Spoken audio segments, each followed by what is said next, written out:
Distorted signals. The first signal came to me as I was about to board the plane. The phone rang. I pulled it out. Number unspecified. Any other time I wouldn't have answered it, but then I was waiting for a call from work.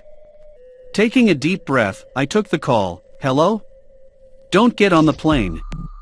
The woman's voice, distorted, strange, as if her vocal cords had been torn to shreds, and she was desperately trying to squeeze something out. Despite this, her tone was insistent and frighteningly calm. That was the end of the conversation. I was thrown into a chill. I'd always been afraid of flying, and now this call. I turned around and headed for the food court, buying a ticket for the next flight. 3 hours later, every channel on every TV in the terminal showed footage of the plane crash I was supposed to be on. There were no survivors. Not a single one. The police tried to trace the call, but there was nothing to trace. There was no evidence that the phone had received any calls at all.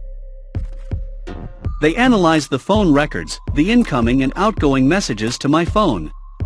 Nothing. It wasn't the last call I ever made. There hadn't been many over the years, but the creepy voice always turned out to be right. And I always listened to it. Don't go on a blind date tonight.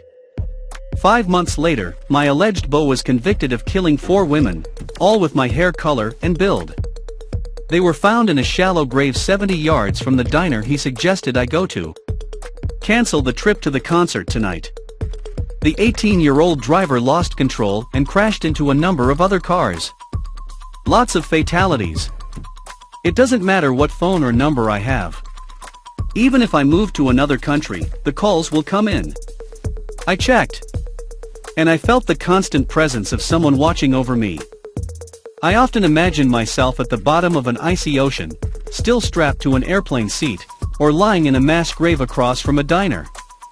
And something aching in my chest. I can't help thinking about how thin that line was between my decisions and death. If I hadn't had the interview for the new job then, if I hadn't waited for the call, none of this would have happened. What would have happened to me then? Every time I had a decision to make, I wondered would I get a warning call or not. And sometimes the call would come. And again, that broken, distorted voice. I seemed to have stopped deciding things on my own. The warning calls were ruining my life, turning it into a kind of game where everything was decided for you. But on the plus side, I was alive. There was a bachelorette party cruise coming up. Me and the girls were planning on spending a week in the tropics in the middle of winter. And of course, I had a bad feeling about it. I was wildly afraid that the phone would ring again, and the display would say no number identified. I may have watched Titanic in my day, but still, the aching feeling of dread in my chest wouldn't go away. I hoped everything would be all right. I knew that if anything happened, I would get a call. I knew. The cruise was a week away.